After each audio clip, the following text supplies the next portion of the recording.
10 movies to know me. Yeah. That's today's podcast. That's it. That's it. We're going to do it. Now, how do you define an entire human based off of 10 movies? Well, the movies I picked are movies that I liked, movies that have inspired me. And this isn't necessarily my top 10 movies of all time. I'm sure a couple of them. Oh, for sure. For sure. But these are movies, to me, that, they were there on the bad days. They were there on the good days. Mm-hmm. And they make you want to stand up, be a better person, and fight for justice and equality. Wow. I didn't do that. I didn't either. Do you have any honorable mentions that didn't make your list? I have two. Well, I haven't seen the Sonic movie yet, but you know what? Yeah. I'm pretty sure that's my... Okay. I'm kidding. Oh my god. Two honorable mentions for me are The Shawshank Redemption. Mm-hmm. I've never been to prison, but... Well, now hang on. Explain that. I just like the movie. I just like the message. I like Okay. the message of an innocent man going to prison and making it better for everyone in there. Do you feel like on the inside you are a man who has gone to prison? Yeah, I really do. No. Andy Dufresne. Move on. And then my other honorable mention is Rocky, the Italian stallion himself. You know, when you watch Rocky, you just wanna you wanna stand up, you wanna punch someone in the face. Do I? But for good reasons. Only if they deserve it. Okay. That's what Rocky was for me. And yeah. Didn't make the list though. Okay. Well, then I'm excited to hear what did make the list. Alrighty. I'm not going to start. You're going to start. Because I'm going to start? I'm going to take a sip of this nice old root beer.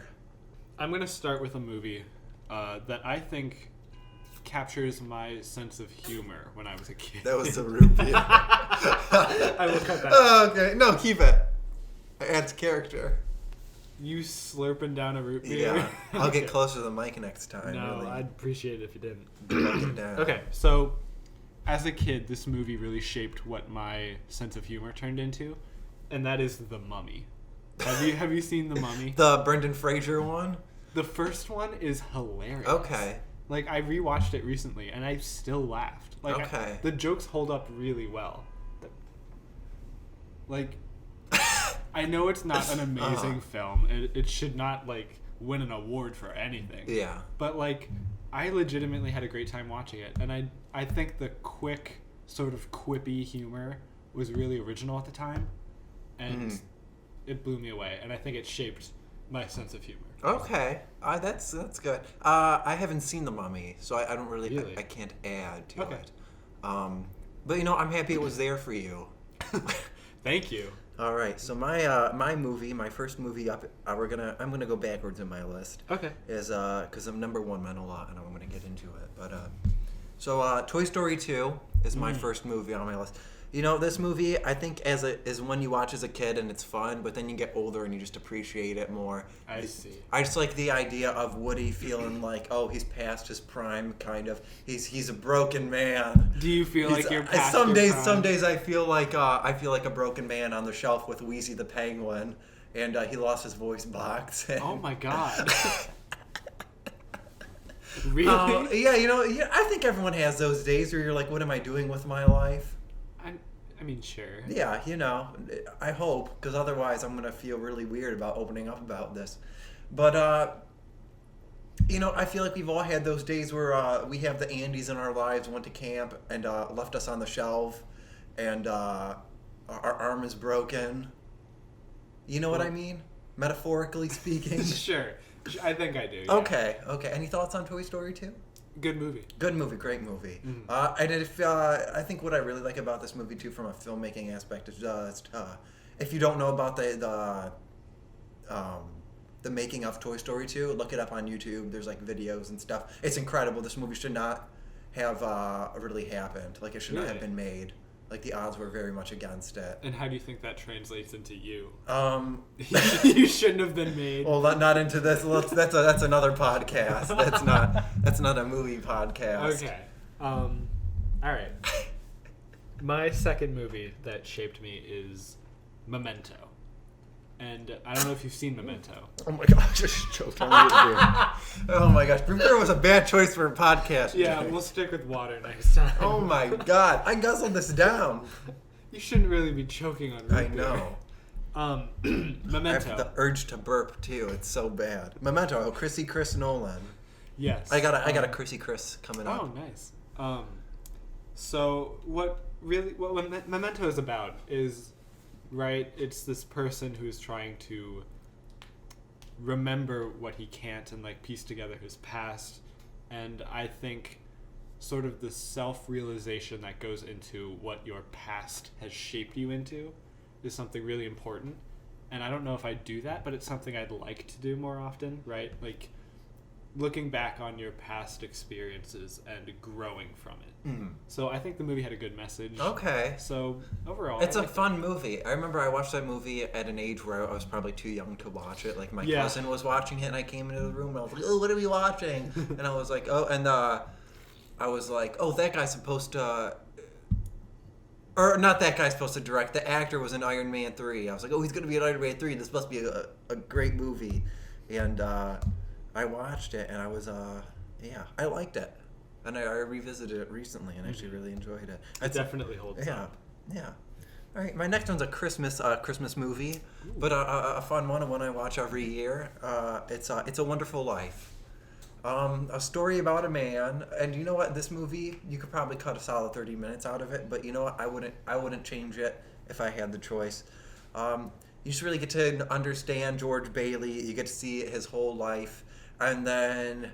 You know, I think we all have those days where we're feeling down and sad and then just the people around us really make it worth charging through it. And this movie really just captures that for me. And you know, it makes you think like, man, what would happen if I wasn't born? Like, you know, like I always think about that when I watch the movie, like how different stuff would be, and like would it be for the better? Would it be for the worse? I don't know, but you know it gives you a lot to think about. For sure. Have you seen the movie? I have. It's a classic. Yeah. I mean, it's a great movie for the holidays. Yeah. But I think, right, taking away the holiday aspect of it and, right, reaffirming your place in the world. It's a lot to go through. Yeah, and I just say I have to stand away from the microphone. Okay. I do a great impression of George Bailey at the end when he realizes that everything's back to normal and he runs around screaming. So I have to. Okay, I do have neighbors, but go ahead. My mouth's bleeding, George. My mouth's bleeding. Merry Christmas! Yeah! That was even louder than it was supposed to be. I was standing all the way across the room. What'd you think of that? I don't know if we're talking about the same movie anymore. And he runs around, and he just sees random signs and goes, yeah! It's so funny. It's my favorite. It's the highlight of the holiday season for me. Oh my god.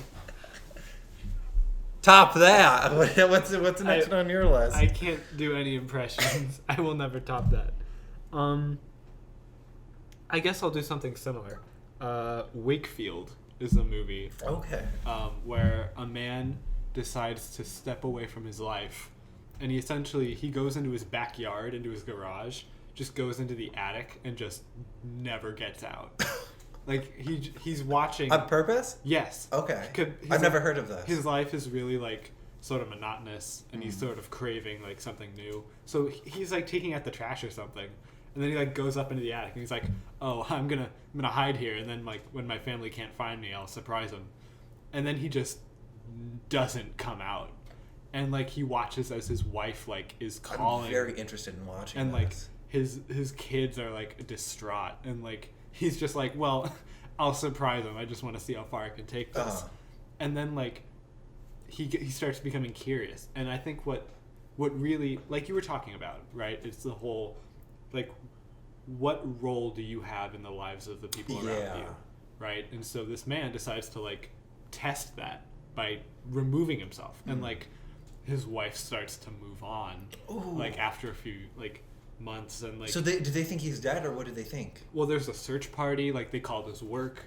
Like everyone's looking for him. No one checks the attic of the. Well, there are a few times where they do like get close to the attic, and he has to like. That's like. Do you remember that? Do you remember that news story of the balloon boy? What? No. Where they thought he was in the balloon, but the family put him in the attic so they would get famous, and then they all got arrested. What the hell are you talking about? Forget Wakefield. Okay, we'll get into it afterwards. Basically, there was a family, and they had this giant balloon, and it was on the news. I remember they thought that the little boy, got into the balloon and then somehow cut the balloon, and he flew away. So there were like helicopters chasing after this balloon because they thought this kid was in this balloon, but basically he was in the attic, and the parents put him in there so they'd get famous because they literally asked the kid, "What were you doing in there?" And he goes, "Mommy and Daddy told me to hide in there," and his whole family got arrested. Oh my god. That is so It's horrible. so messed up, but what the fuck? I can't believe what I'm hearing. Yeah. It was legit. Oh my god. That's what that reminds me of. It's very similar, Okay. I guess.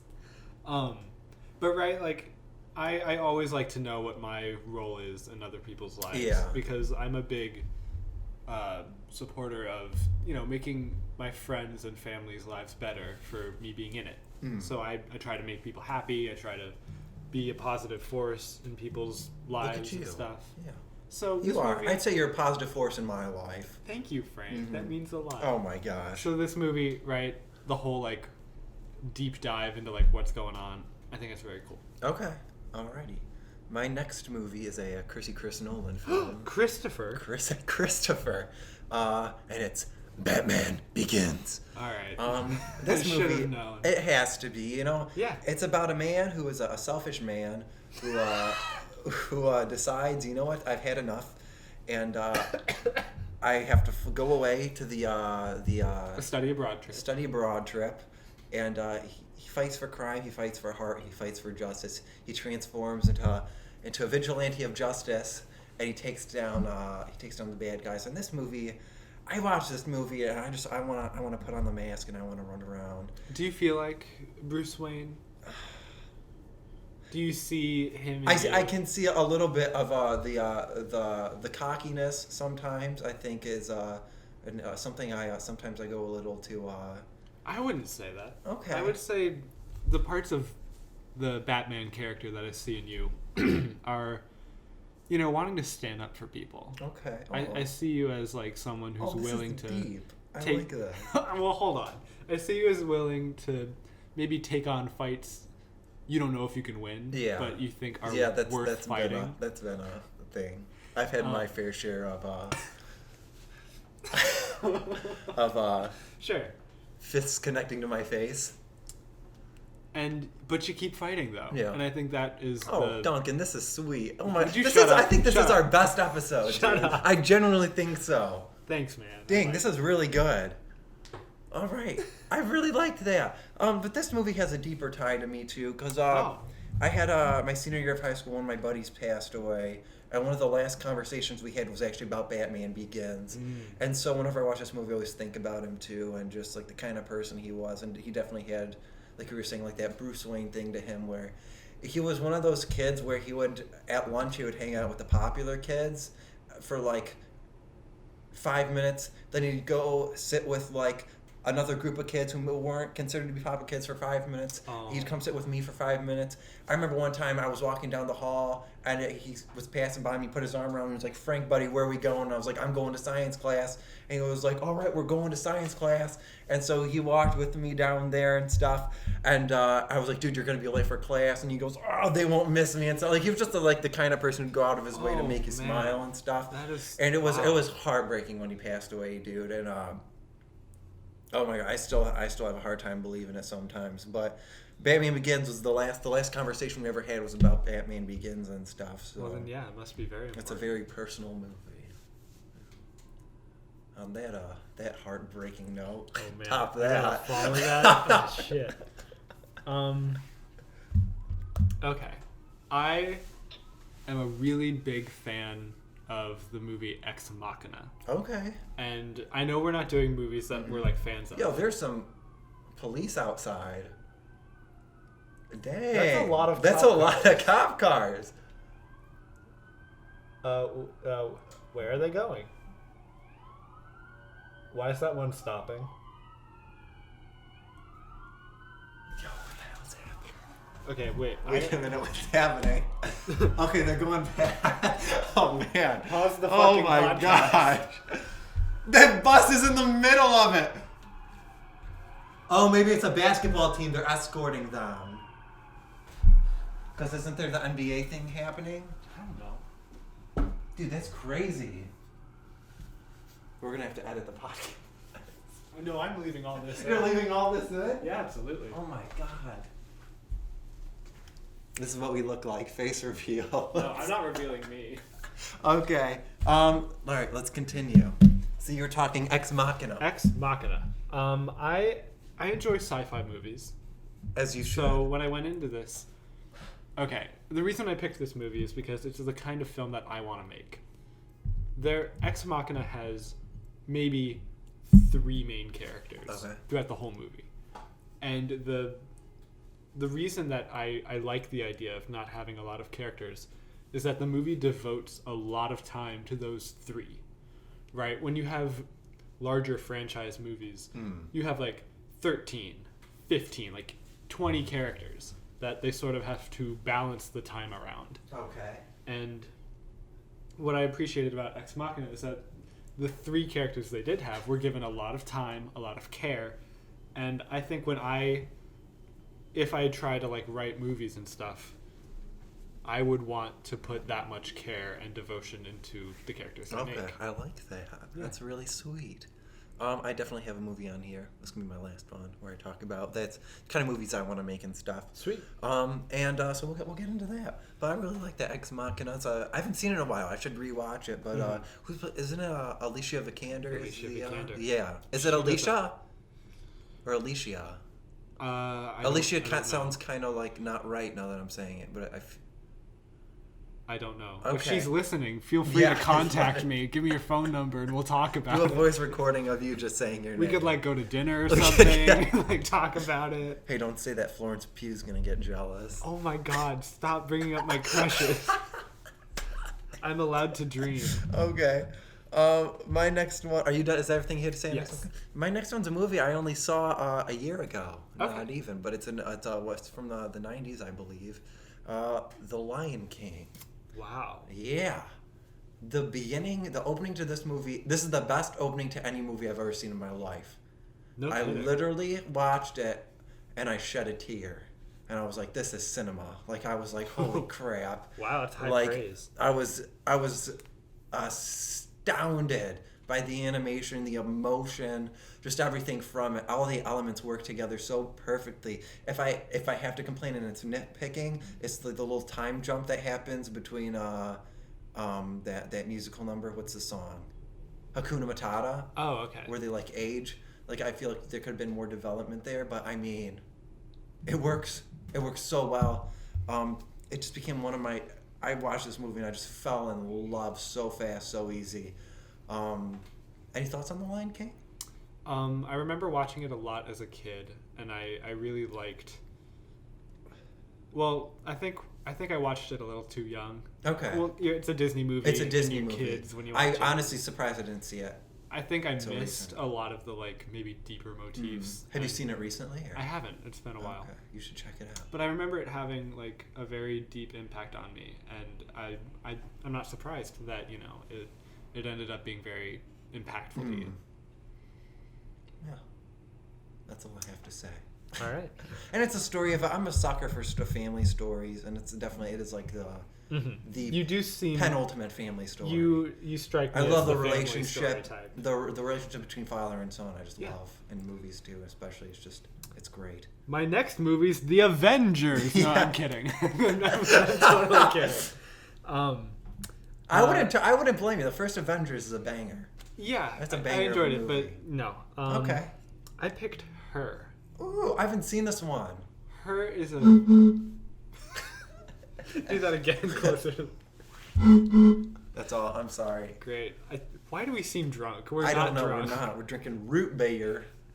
Okay, so Her is a very deeply intimate film about basically a man and his artificial assistant. And it's a man... Oh, I'm going to expose myself here. It's a man who is so removed from, like, other people that he's sort of, like, lost touch on how to interact with people. Okay. Like he works at a company and he talks to like the person at I the really front want. desk. It's on my Netflix list. It is on Netflix. I think it is, yeah. Yeah. I gotta watch. But he just has a hard time like relating to other people, and he like went through a divorce and like. Okay. So he has a strained relationship with other people. So when he starts interacting with this artificial intelligence like schedule assistant essentially, like he ends up connecting with her because she was programmed to connect with people like him. Oh. So okay. right, it's a person who can't get along with humans that well, but he gets along with. That's interesting. I like the that. robot. I really like the concept And of that. I'm not gonna lie, I've had my fair share of like hardships relating with people. What I've learned, and I think what the movie tries to tell you, is that you can't connect with everybody. So if you don't connect with like other people, it's just not the right people. Yeah, and I like that. The movie does not have a message of like befriend a robot because of how the story goes. But I think the message of like finding the right people to connect with is very important. That is very important.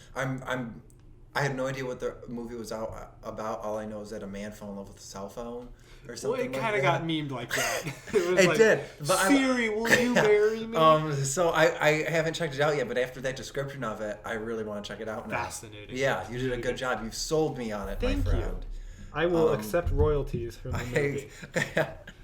Did A24 make that movie? No, I don't think so. You don't think so? Okay. My movie's another DC movie. I know it's my second. That's okay. It's my second to last superhero movie. It's your personality. I get it. Second to last. There's one more superhero movie, but it's not really a superhero movie. Well, this one is. It's Wonder Woman. Oh. I damn love Wonder Woman. I think it is one of the. Wonder Woman's great. I think Wonder Woman's one of the best superhero movies ever made. I think it's one of the best solo movies ever made.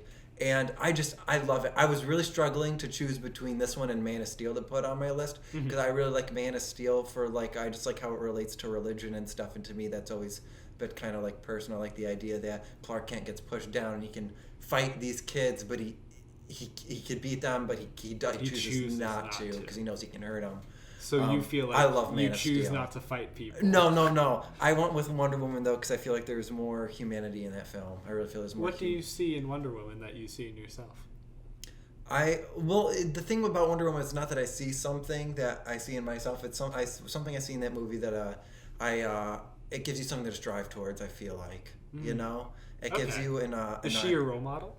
That movie. I wouldn't say it's a role model, but I definitely think that movie is.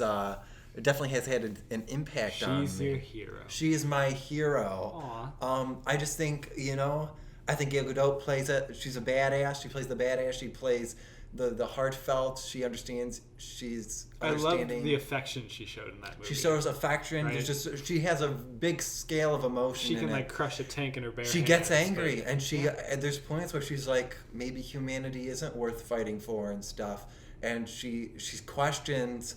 And it's just a great movie, a great emotional adventure. And that No Man's Land scene, I think, is like, oh man, I remember sitting in the theater the first time watching that movie and like just starting to cry because I was like, they got it. Like they got it right. And like Patty Jenkins was supposed to direct like Thor: The Dark World and stuff, and like she got fired from that, and then they were like DC swooped her up, and everyone was like, oh, that's kind of like a cheap move, but I can't imagine anyone else directing this franchise. Yeah, I kind of wish she did take Thor. I know, I kind of do too, because I feel like she would have taken that in a great direction. But I wouldn't want her off Wonder Woman, so I wish she did both. I'm excited for Wonder Woman 1984. It's my most anticipated film of this year. It's a good year. It is. 84 was a good year. I wasn't alive. Those were the days. Those were the days. I'm excited to see what she does with this franchise. The relationship between Diana and Steve, I just thought was fantastic. I know a lot of people complained about the third act. To me, it worked perfectly. I thought Ares worked as this a MacGuffin for the story, but at the end, I really thought he really helped tie Diana's arc together. To me, it's a character story. It's not about Ares. It's about Diana, and I really think they did totally a wonderful valid. job pulling it off. It's a good pick. When I watch Wonder Woman, I think of you. Oh, thanks. You watch the No Man's Land scene, and you're like, that. Oh yeah, Loser cried. That's my boyfriend. That's what I thought. Okay. This was the movie that made me want to make films. Ooh. And that movie is The Sixth Sense. Ooh. My next one's a Shyamalan. Really? We're going to do 2 Shyamalans. In a row? Jesus. Yeah. Okay. How's that for a twist? I watched this movie for the first time in my high school freshman year film class. And when I signed up for my film class, I was like, movies are fun, but, I don't think I'm going to make a career out of this. And when I watched that movie, and I know it's old, but I still won't spoil it, what that movie does to you as an audience is it doesn't hold your hand in the way that like movies coddle you. Yeah. But it definitely like leads you like through the story, and it sort of offers you these hints that you can take or leave.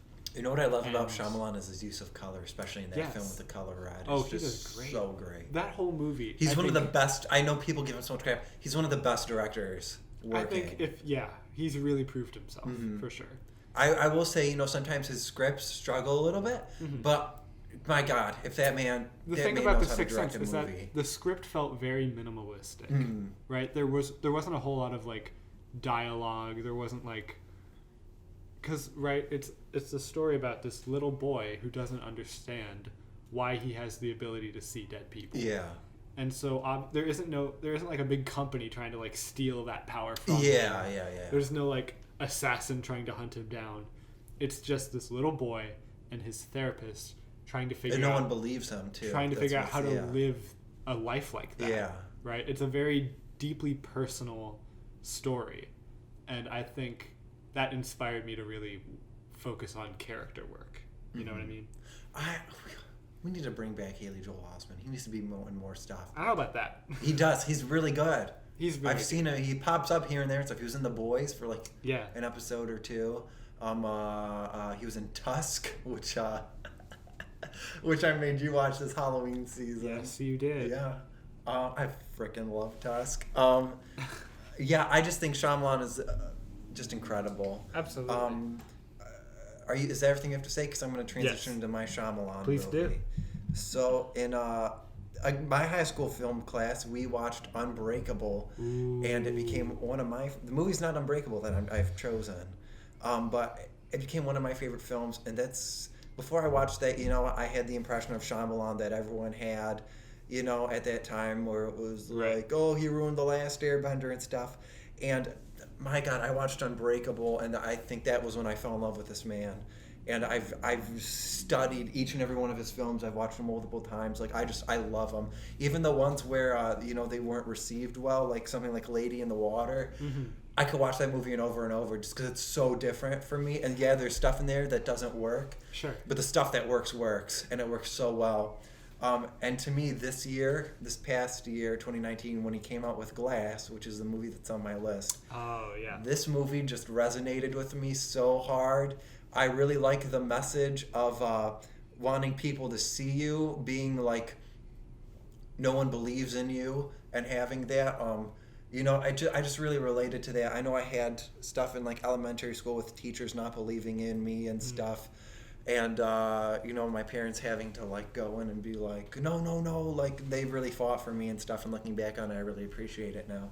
But just stuff like that of the whole message, and just the way this film is directed and shot. Each shot of this movie is so beautiful. I want each frame... Like, I want to ruin my house, and, like, there's just each frame of glass is just in the room, like, the whole movie. You watch the movie by running around your house. Yes, honestly. It's such a beautiful film. And, again, the way he uses color in that movie is just fantastic. Each character has their own color. Each character has their own just, oh, my gosh. Everything ties together so well. You saw this movie with me. I think I saw this movie in the theater, like, 3 times. And then I shouldn't admit this, but a classmate of mine was like, I gave him a flash drive, and he provided me an HD copy of it. Wow, look at you! I got the Blu-ray now. I support the film. I'm sure Warner Brothers or whatever is very thankful. Universal. Oh yeah.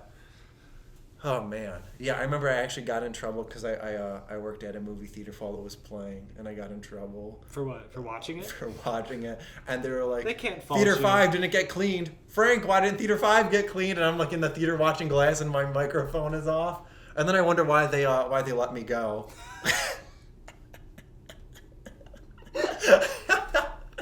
Whoa, why are you firing me? Yeah, why? Yeah, such a surprise. You Thanks, wanted- M. Night Shyamalan. You got me fired. It's all your fault. That's the real twist. Yeah, that's the real twist. Oh, What's man. next on your list? Next up for me, 10 Cloverfield Lane. Now, this is not a well-liked movie. It isn't? Not really. I think, no, it's well liked. Not a whole People lot of don't like the people ending. Well, I think the general consensus on it is that it does not fit into the universe. None of the movies fit into the A universe. valid point.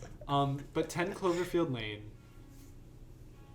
it was really interesting how, again, right, I prefer movies with fewer characters. Okay. And this movie is about 3 people in a bunker, right? And I gotta say, I love movies like that where it's like, yeah, like one of my favorite movies is The Hateful Eight. yeah, Quentin right? Tarantino. Very I'm not a big contained- Tarantino fan, but I love that movie. A contained cast, Yeah. right? You give them like Did a you see, space to work did you see in. Knives Out? I haven't yet. It's a lot of characters, but you'll like it. Mhm. And it's actually not. I know a I small- will when I see it. It's not a small space, but so it's nothing But- to do with what we were talking about. What gets me about 10 Cloverfield Lane is deciding who to trust. Okay. Because you see it all from the perspective of this woman who has run off the road, and then she wakes up chained in a bunker, and this person is like, I rescued you, but if you go outside, you'll die. What's it? John Goodman. John Goodman. Nails it. Oh my Kills God. it. Was he nominated for anything? He should have He been. should have been. If he wasn't. What a performance. I know. But like, How do you Right. go from Roseanne to that? Like, that's range. That is range. why I picked this movie for my list though is, right, it's oh my God, just the way this character is trying to deduce who to trust. Yeah. Because you have, right, this person, you have 2 people, right, in a bunker, and they're both telling you kind of different things. Yeah. And I've been in like spots in my life where I've gotten think in between everyone things has, and like yeah. different people are telling you different things, and you have to figure out what you believe is right Yeah. based off of your intuition, like your gut, Uh-huh. right? And just to take that to the extreme in a life or death situation, Scenario. like yeah. it did it beautifully. And the ending is a little muddled because it turns into a very different movie, Yeah. trying to connect it to a larger universe. But I think There's a scene in that movie I love. I don't know if it's a spoiler. Talk about it. No, it's fine. Okay. It's the scene. I don't really think it I'd is. love to talk about this. movie. It's the scene where the girl's trying to escape Mhm. and she's at the window and then that lady comes up and Right. is like, let me in! And she has to decide, oh my gosh, wait a minute, it's Absolutely, real. because, And right- then it's, yeah. Because like she thought that no one else was out there. Yeah. And then she sees someone and you're like, well, gotcha. Like There's so someone out much there. But stuff then in that she movie has too, the- like, I don't want to spoil it. So I'm not going to say. But there's so many great like small subplots in that movie Right. that add up, and just it's great and character work. it's the little things. It's the little things that really Like, get you. I will yeah. never forget. There was one shot. I guess I'll say it. Like, oh no, I can't. I can't. But it's so creepy and it's so small. But like, all of the hairs on my back went up, Yeah. and like I felt like I was in danger because of the little things this predatory man was doing. I was like, oh hell no. Yeah. Like 1,000 red flags. Yeah. Wild movie. It's crazy. I loved it. Alrighty. So my next one up is I'm excited to talk about this. Star Wars: The Force Awakens. I had a feeling you were. I going to know list it has to be there. I mean, it's the story. At the end of the day, again, I'm a sucker for family movies, and Star Wars is like the penultimate family movie. Interesting. And take. I think this movie is just, I love the relationship. I just love the relationships in this movie. And like, I remember watching this movie in the theater for the first time, and it's my favorite movie I've ever seen in the theater for the first time. I remember the moment finding out that Kylo Ren is Han Solo, something just getting chills and Yeah. like, oh my gosh. What and a then rush. that scene with them on the bridge in the Starkiller base where he has to kill his father. And it's just, oh my gosh. But to me, what really drives this movie is Rey and that character. And, there's people out there that is like, ooh, Mary Sue. Yeah. No, just No. stop. Just stop. You missed the entire message of that movie. You do not understand it. You don't understand what it's about and stuff. Just the way this movie works is just fantastic. I like the idea that she's this nobody. She's lost. She's waiting for her family. And she kind of makes her own family. Yeah. And I love her arc throughout the sequel trilogy. Screw it, I'll say it. That's fair. I love that character. She really comes into her own. Even in the first movie, she comes into her own. And I really thought the way they handled the legacy characters in this movie was really well done. Mm-hmm. I kind of like that it is Han Solo's movie, in the sense that he's kind of like the Alec Guinness of the original. Sure, yeah. And I just thought they did a great job handling it. I really love The Force Awakens. I remember... How many times did you see it? I saw it in the theater 6 times, and then when it came out on Blu-ray, I said this in one of the earlier podcasts, I watched it every day when I came home from school for a month. And I love this movie so much. I love it so much. It's my favorite Star Wars movie of all time. I think JJ did a phenomenal job directing it. There's so many little small, minute details in it that you can go back and watch it and you just pick up on. Yeah. And it was obviously made with a lot of... It was made with so much... It's a love letter to Star Wars fans. And you being a Star Wars fan, right? It, no wonder it matters so much to you. Mm-hmm. Yeah. And it's just a great, just filmmaking and stuff. It's just inspirational for me. Oh, that's what I have to say. I won't get too into it because I feel like I've talked about this movie so many times on this podcast. So how many do you have left? Do you have 3 left? I have 3. I have 1, 2, 3 left. All right. I'll say it. The Shape of Water. Okay, I see you got the Pop Funko of the Amphibian Man. The one Pop Funko I own is the Amphibian Man from Shape of Water, and we saw this movie together. We did. Because I smuggled in Twizzlers. Why do you keep Why do you keep admitting to all this shit you did? Look, man. You're not allowed to bring anything into okay, first of all, there's security guards at screeners, and they're waiting for you to mess up. They are. They're trigger happy. One time my Fitbit went off. My Fitbit, and I had one of them come off to me and were like, "You need to put that in your pocket now." And I was like, "Oh, okay, sorry." Because I was going to record Justice League on my Fitbit, which doesn't have a camera or anything. Spoiler alert! I got 5,000 steps today. Like, that's the worst damage I can do. Okay. Fitbit ran over. Okay. I'm a sucker for romance. Look, man, I think my next one's a romance. Something about film, I think, is the best medium to capture love stories. Yeah. Because, there's so much room for interpretation and, pushing, yourself into, these characters and stuff. And, I think what Shape of Water was about is just the idea that, it's a woman falling in love with a fish, an 8-foot tall fish human. And if you watch it from I feel like there's 2 ways to watch this movie. There's the way to watch it where you're watching a woman fall in love with a fish. Yes. And then there's the deeper meaning of it, which is the way to watch it, where it's a very beautiful film. Yeah, right. Mm-hmm. It's this idea that you don't really choose who you love. Yeah. And these 2 beings have a connection to each other. Mm-hmm. And I think both of them are a little confused about that, but they embrace it. And I remember in that screening when we were watching it, people were like, "Ew!" Around us, they were flinching and because they couldn't bear the idea of this fish thing kissing a human. Mm-hmm. But for me, it's not the fish thing kissing a human, right? Because on surface level, that's what it is. But what it really is it's these 2 beings that feel a connection, and they're willing to go against all these outside forces. Do you remember when we saw the movie? This has nothing to do with the movie. Do you remember when we saw the movie? We were at the screening. Yeah. And it was, I'm not going to spoil it. There's a scene where Michael Shannon takes something and from his hand. Yes. He breaks into someone's house. Oh, yes. And he throws it at someone. Do you remember I started laughing really hard and everyone in the theater got disgusted and started looking at me? Well, you have a very noticeable laugh. So when that happens in a dead quiet movie theater, man. Everyone was grossed out in the scene and I started laughing. Yeah. I gotta rewatch them. I haven't seen it since we saw it at the screener, but I recently purchased it. I don't think I have either. But okay. I recently purchased it. We should have a movie night. I'd love that. Yeah. What a great film. What a good movie. Yeah, that was a fun movie. I snuck Twizzlers in. My next one's also a romance film. Well. And it is La La Land. Probably one of my all-time favorite movies ever made. Really? To be quite honest with you, I remember seeing this in theaters with my mom, and I was just blown away. And like after seeing Whiplash, I was excited, and my mom was like, "Yeah, I'll go see a musical." And I was like, "Okay." I just remember seeing this movie and just absolutely falling in love with it. And I love the idea of a man and a woman having to choose between.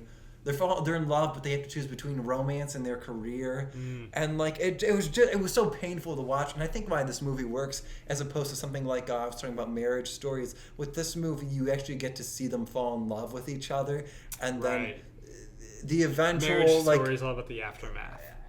Marriage Story is all about the aftermath, whereas La La Land's about the build up and the now we have these problems, and it makes it so where you care about the problems.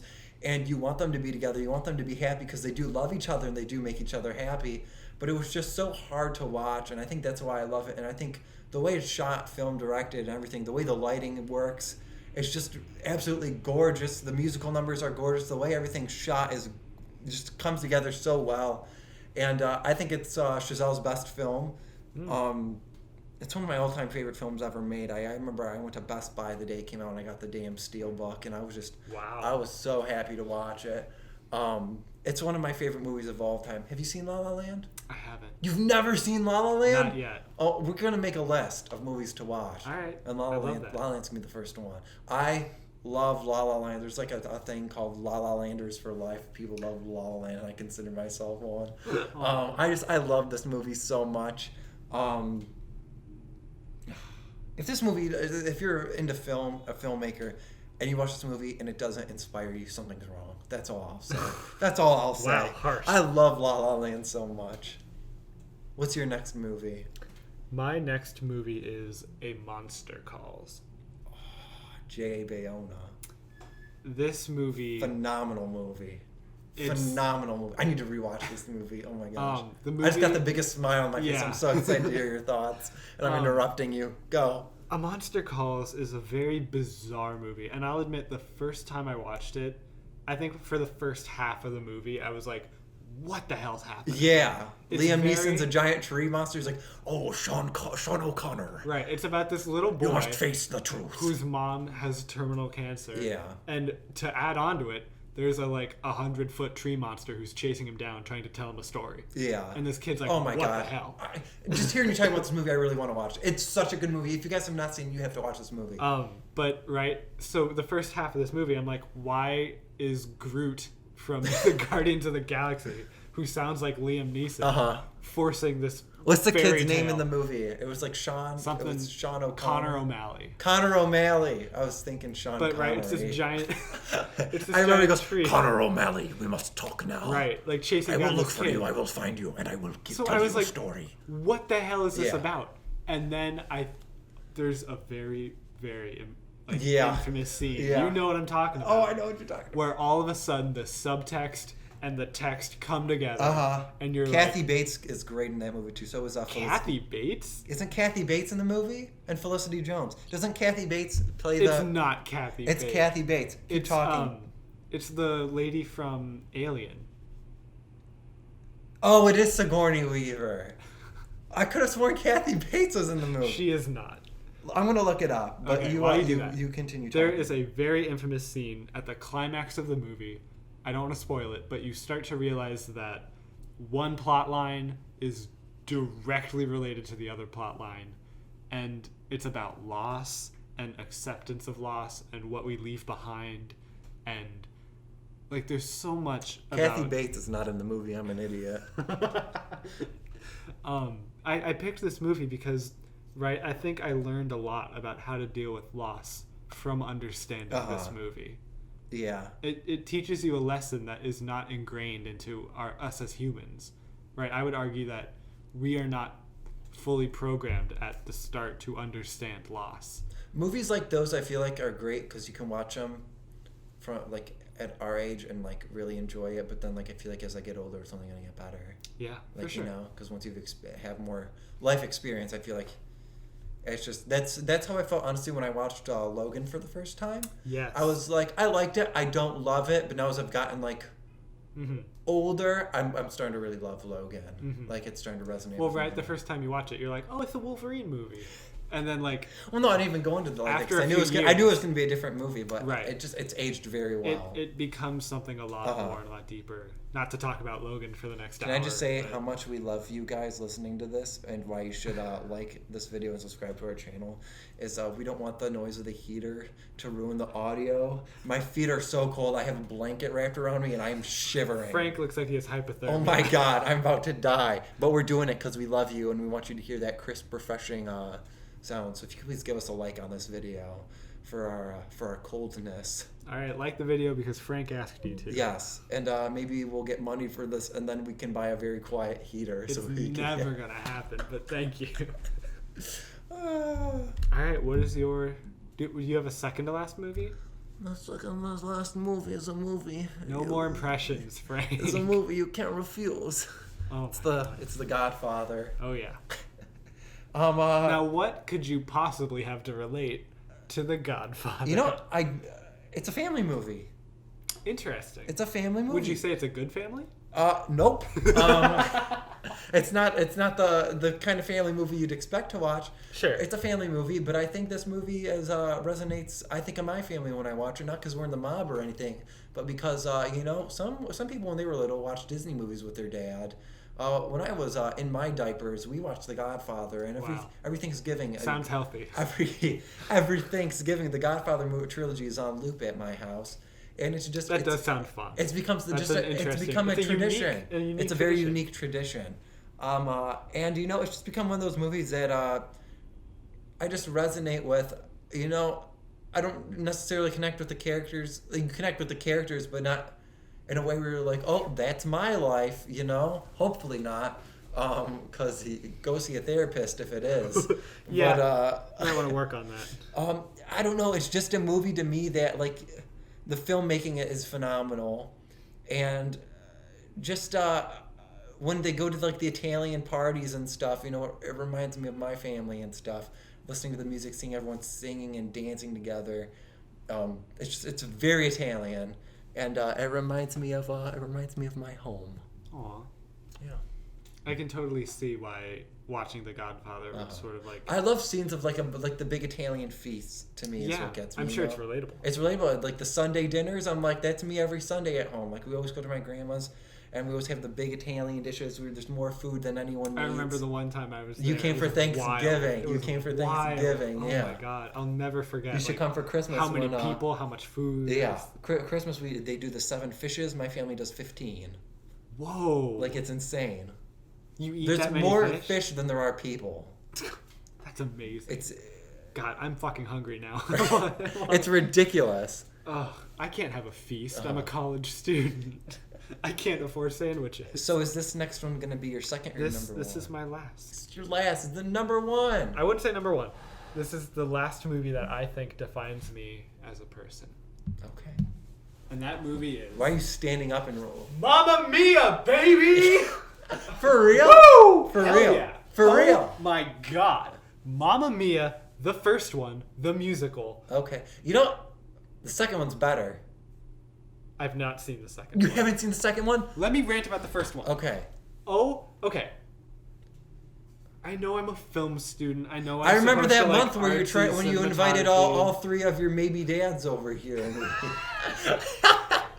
It's just, it's such a good... It is. It's not a great movie, I will admit it. It's not even a great musical. But, like, the story, just the want... Like, it's a story about family. There's a lot of family movies here. Interesting how we both really... would have been nice to have a family, I guess. I'm kidding. Just... It's fun. It's a fun movie. Fun. You don't go into it. It's a feel-good movie. Yes. You don't go into it wanting to criticize it and be like, oh, the cinematography isn't that great. You go into it the wanting second to one hear is genuinely well made. I love ABBA. Unironically. Who doesn't love ABBA? A lot of people are like, ABBA's cheesy and dumb. And to them, I say, go get a brain, you doofing moron. You doofing moron? Like, it's just so much fun. And I'm not incriminating myself here when I say that watching that movie a little bit tipsy is life-changing. Okay. Like... It's, oh my God, I could watch that movie 1,000 times and when I'm old and dying and I only have one finger to use the remote. One finger! One finger! To use on the remote one finger! for my hospital bed. I feel like one finger was... You can bet your ass I will be watching Mamma Mia. I just spiked the audio. What happened with one finger? How'd we get to one finger? I'll be old. All the other ones are dead.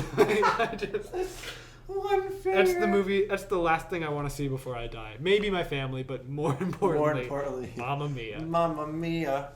Oh my gosh. Man, what a great movie. It is a great movie. I just got it. lightheaded from jumping up too Well, fast. then sit down. Well, no, I feel like I have to stand for the rest of the podcast. You definitely Mamma do Mia. not. You had a good... So let's... Do you want to once again run over your top 10? Just list them all out? I deleted them as I went. You deleted them? I was crossing them You're a off my disappointment. list. I didn't tweet it like you did. Okay. Go follow Frank's Twitter. Yeah, Filming Frank. Hit me up. Hit me up. DM me. No, don't do that, please. DM me pictures of you. No, definitely don't do that. My number one movie all time is my number one movie of all time. Oh my god. All time, and the number one movie that I think, if you know me, you know I love this movie. You know this is my number one movie of all time. You know what this movie's meant to me. You know what this movie has done for me, and that movie is E.T. So when I was a young boy, I went. My parents got me the 2002 30th anniversary copy of E.T. And my gosh, I watched that sucker on loop to the point where if I still have the VHS tape, you can watch it and there's no previews because I wore out the damn tape. Wow. I love it. I recently rewatched it on VHS, and I don't know, something about watching it on VHS has made it like a million times more nostalgic for me. This movie was the movie that I watched, and I didn't know it at the time, but I wanted to be a filmmaker. That didn't happen though till 4th grade, and I was given a book by a teacher because I was messing around in the library and we had to do a biography project, and the teacher was like, you know what, you're being a little jerk. Here, you're going to give this book. She handed me a book on Steven Spielberg, and I was like, oh, he made E.T., I love E.T., and I just got hooked on it. I made this whole project where I dressed up as Steven Spielberg, and the whole thing was just... from that moment on, I was like, I want to make movies. Like, I didn't realize this was a job I could do. I thought that was something people just did for fun. So to me, that really sent me. That's why I started getting into film school. So I started making movies in my basement, and it really inspired me. To me, this movie is just insane. You know, growing up, I remember going to Universal Studios and then going on the E.T. ride and making my family go on it 5 times just because at the end E.T. would say my name. He'd be like, "Bye, Frank," and to me, I was like, "Oh!" Like that was like it was like meeting Christ. I was like, "Oh my gosh." Oh, that's so cute. Oh my gosh, that's I loved so it. Sweet. And I remember I had this stuffed ET, and I used to bring it with me everywhere. Aww. And it started smelling really bad. I bet. And my mom threw it out on me. My mom threw it out, and when I found out, I started crying because I was like 8. And then I also had an animatronic ET, which I still have, and like his arm is like hanging off right now. Ew. But his finger lights up and stuff. It's really creepy. One time I had my buddy Andre sleeping over, and I woke up at 3 a.m. and I couldn't sleep, so I decided to put into bed next to him and turn it on, and the finger lit up, and he freaked out, and it was hilarious. Yeah, I thought he was gonna beat the crap out of me. I literally thought my life was over. I remember he started screaming, and I was like, "Oh, this was a bad idea." But E.T. to me is it is the best movie ever made, and what it's done for me, not only as a filmmaker, as a person, I love it. Can you stop stroking your legs? What the hell are you doing? Excuse me, I'm not You're just stroking your legs. I bet if they go back 10 seconds, you can hear just the sounds of hands running. I'm editing this out. Running against some. I'm editing this out. Some cool blue jeans. Keep talking. It's getting edited out. That's movies that made us. You know, I think this was our best podcast we've done yet. Really? I think we got personal. We did. And I think it made a difference. Duncan, do you want to sign us off? Sure. Say something. They're waiting. Okay. Thank you. Like and subscribe. No, I'm doing it. Freezing. I'm doing it. We're freezing. Genuinely. I know this podcast is very self-centered. We're talking about us and our opinions. And it matters a lot that you made it this far. That shows that you either went into this wanting to know about this or us. And it also shows that you stayed long enough to maybe learn more about us and what makes us tick. And that matters a lot, and it doesn't go unnoticed. And you know what?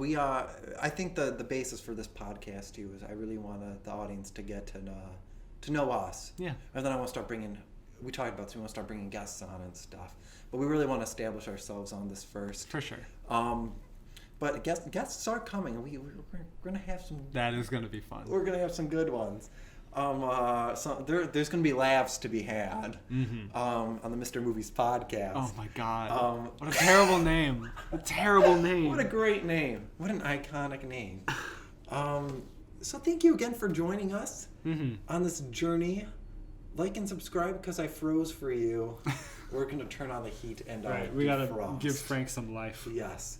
Thank you for joining us, and we'll see you next time. Bye. Don't laugh at me. End it.